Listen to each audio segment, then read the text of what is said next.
Ladies and gentlemen, welcome back to another episode of After Credits. Welcome to part 1 of our double feature tonight. Our spooky double feature. We just got out of It Comes at Night, the new thriller starring Joel Edgerton. And our second double feature is gonna be some Tom Cruise piece of shit called The Mummy, which was fucking packed when we showed up today. So I believe as far as like booking a double feature, you know, I did good. I didn't know a ton about this movie going in.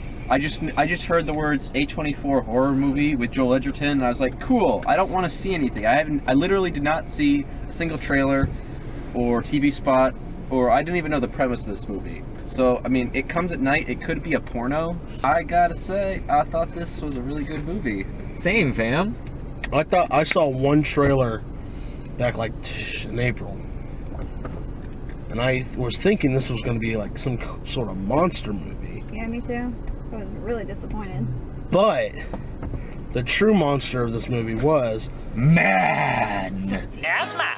Man would sodomize your hamster if he could. People are going to compare this to The Witch, which came out last year, which is also another A24 horror movie. And it's kind of the same premise in the sense that it's not as much about the creature as it is about, you know, people, and man is the true monster, and the way people treat each other under stress. a small cast, secluded in a cabin in the woods. Fantastic cast. And something lurking in the woods that's eventually going to kill people. Just want to give a shout out to the dog. That was a cute ass Wasn't dog. that the most? I was about to say, wasn't that like the most adorable dog you've ever seen? I want to talk about that in the spoilers. I've got big praises for this one, because this to me is what Night of the Living Dead should have been. Night of the Living Dead? Yeah, the original. The one that was made fucking 60 years ago? Yeah. I think this touches on the same things that Night of the Living Dead does too, but it does it in a way where these characters feel so much more real and brutal that this movie will fuck you up. There's not a ton of like gore or blood in this movie. There's no blood. It's just like the what the characters go through in this movie is pretty insane. And I thought the cast was all great. I've been championing Joel Edgerton for a while. I think he's a super underrated actor. I mean, literally just watch like any movie he's done, like Warrior, Black Mass. The dude's a fantastic actor. Don't forget about Carmen and Jogo. And Carmen and Jogo, I was just gonna get to her because I ever since Selma, I've always thought she was fantastic, and she was just an alien. Sarah? Was that the Sarah chick? Yeah. Yeah. Okay. And also that hot chick from Mad Max, Riley. Oh, she was Charlize from Mad Theron? Max. No, that's gonna be an Atomic Blonde later this year, where she has a makeout scene. I don't know with why. Sophia Botella. I don't know why the fuck it's called Atomic so Blonde, but excited. it just sounds cool. It does. It So sounds really excited cool. for that. Like, it makes me think that at the end of the movie, Charlize Theron's just gonna go like Dr. Manhattan and like, Oh, that'd be amazing. nude. It's a snook! We're gonna get into it. Spoiler alert. If you just want to know our final thoughts and scores out of 6 stars, scroll to the time code here. Otherwise, we're just gonna go straight on into it. You wanted to talk about the dog? Yeah, whenever the dog showed up back in the kill room, I'm gonna call it the kill room. It's the room that they go into before they get into the house or That's outside. A24's next horror. Ew. That's a great name for a horror No, movie. it doesn't, because I For just...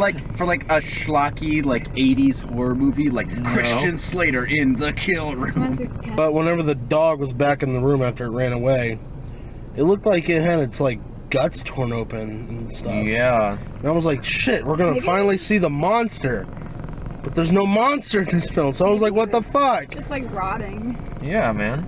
So the dog managed to get sick, come back, bleed all over the floor, open the door. Well, didn't Andrew open the door? I- And, like, no. let the dog in? No. Or Fuck you, Andrew. It was the grandpa. The burnt corpse of the grandpa. It was the ghost of the grandpa. there are a lot of unexplained things in this movie. I have no idea what was going on half this movie. This kind of felt like The Witch. And it does. Because there's a lot of fucking unanswered questions that I'm asking. Do they matter? Yeah. They matter to What me. questions do you have? Did they ever The dog. explain what comes What do you mean, the at dog? night? Yeah, Or is not- that just a catchy title? Yeah, it Comes at Night is a catchy title. That makes me angry. In good movie sense fashion, it doesn't start off with the whole apocalypse thing, but I like that. it goes into the middle of it where, you know, there is this disease that is bad, and they don't explain it at all. They don't explain how it happened, and that's cool.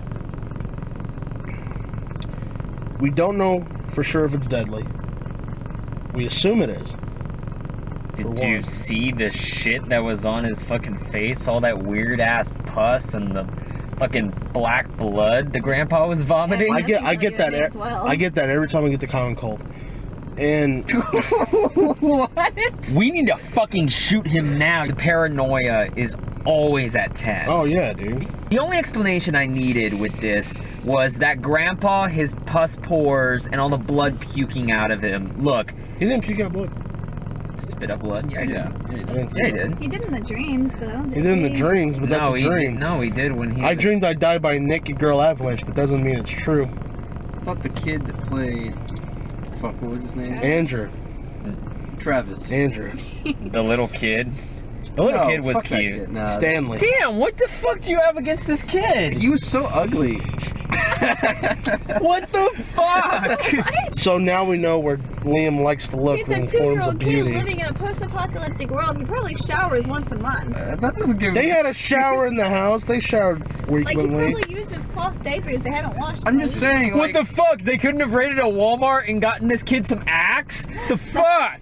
yeah, man. You Spike his hair up a little bit.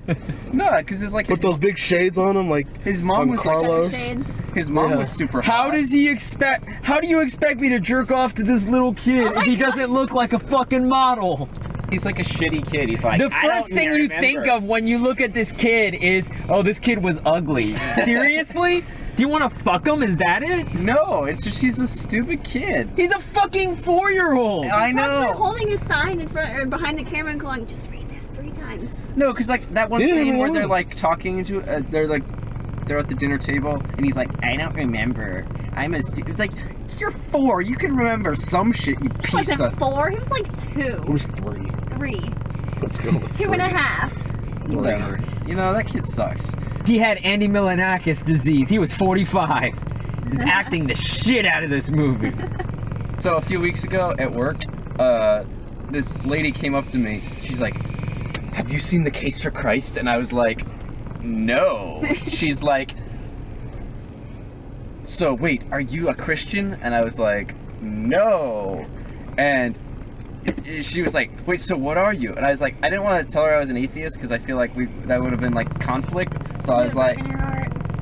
no, it's like I didn't want her to like yell at me or something. So I was like, I'm Jewish, because I felt like that, you know, you can't say anything to that. Because that's like Christian minor leagues. Like, you Yeah. can at least get to a Christian from Jews. She was like, okay, and then if she- you're a fucking atheist, you might as well be playing cricket. Like, it doesn't make sense. And then after that, she was still like pitching her church to me. I was like, okay. Well, yeah, because you're Christian minor leagues, so she can still try to convert you. Yeah.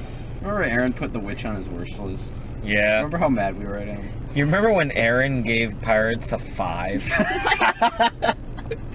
Remember when Sam gave it a 6? Remember when Aaron gave Lego Batman a 4, and we all were just like, what the fuck? Yeah. Because he liked it as much as the rest of us, but he just gave He's him like, I'll give it a 4.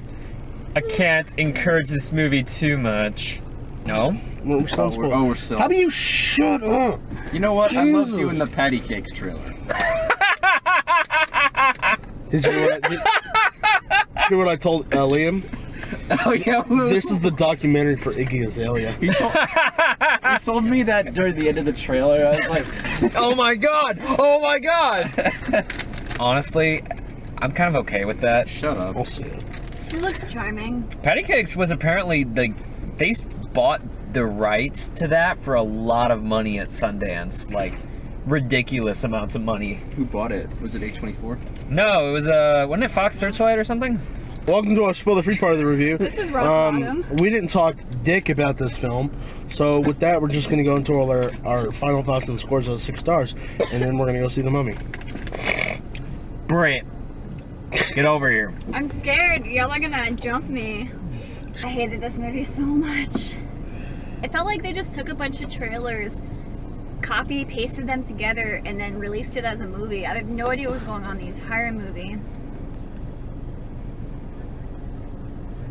thinking. Like, fuck, man, we only got 20 minutes till fucking... I know. 2. I thought this was a very well-made movie. I thought the performances were great. The cast was really good. I will say. Yeah. There was a great sense of dread throughout the entire movie, and it's a pretty short movie. I did feel like the ending was dragged out a little bit, but outside of that, like, I think this is a really solid horror movie. It's definitely one of the better horror movies I've seen recently. I mean, I still think Get Out and The Witch, it's not quite up on that level. It's not a movie I would like go see again because it's really, there's some really tough shit in this movie, but it's really, really well made. So I'm gonna give it 4 out of 6. By tough shit, do you mean tough like trying to get through it in one viewing? Or No, I'm like heart-wrenching. like heart-wrenching. Like that's not an indictment on the movie. Like, it's just an indictment on me going to see it again, Am I just because heartless? it's so. Yes. Because that didn't bother me. You threw at all. away our free refill popcorn. I am truly sorry about that. No, you're not. I am. If you didn't go, if you were truly sorry, you would have gone back into the theater and gotten the tub for us. Or at least buy us another popcorn. Yeah. Fuck that. You wasted my birthday popcorn. Oh, shut up. It comes at night.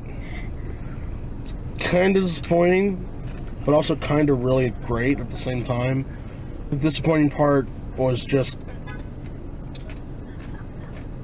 thinking that you were going to get something and didn't get it. That's me all the time. But yeah, but the great part about it did feel like The Witch, which I did really enjoy, except for the part where I couldn't make words out in my fucking ears. It's easier on DVD with the subtitles. Oh, I fucking bet. It was really heart pounding at like 2 points of the film for like 10 seconds. If it wasn't for the ending being such shit, give it a higher rating. I'll give it a 4. I'm gonna start and go 5 because this is a fantastic film. As far as disappointment goes, I didn't really have any ideas what this was about, so I couldn't be disappointed.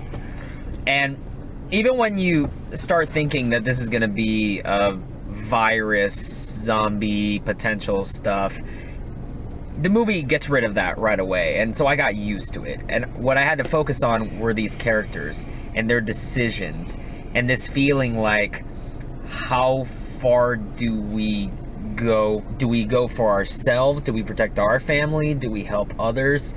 And it is that sort of psychological battle that really drives this movie forward. And as far as the ending goes, that is telegraphed all throughout the film, and it actually helps create this ambiguous ending because the whole movie's ambiguous. When you're dealing with these tough decisions, basically literal life or death situations, where if you slip up once, you're fucked. In this movie, Joel Edgerton will react to the tiniest detail, and you can see it ruminating in his head. One of the guys reveals something, and Joel Edgerton's like, "Oh, I thought you said this earlier." And then that uncomfortable silence when Joel Edgerton's kind of thinking about what he could possibly do, and when the other guy's just sitting there like, fuck. This movie goes to places that's tough to get through. You sit there near the end of this film, I couldn't breathe. I'm sitting there like, fuck me. I can't imagine what I'd do in this situation, because nobody's a bad guy, nobody's a good guy, people are trying to survive. I like that it didn't tell me everything, because every kind of movie like this ruins everything. I really want But to know what don't caused this need virus, though. you don't need to know. I would have liked. Not that's for just this my personal movie. preference. I don't like when they. If leave you're everything in. focusing on this as a apocalypse movie, fine, but this is a drama about people. Well, you know I dig that shit. I love apocalypse movies. So I was really disappointed that they didn't focus on that. Can you at least appreciate that different angle? I will- I'm not saying that I don't appreciate it. No, I'm not talking to you, I'm talking to her. Even though I gave it a 2, there were maybe like 30 minutes of the movie that I absolutely loved, which stopped me from giving it a 1. So we have an HK consensus of Oh, 3.75. Yeah, 3 3/4. So yeah, give this movie a check out. It's not something that I'm probably going to be able to watch a lot of times, because No. fuck, there's some shit that happens here. I still haven't even rewatched The Witch. I would throw Best Supporting Actor to that dog, I would throw, just for being adorable.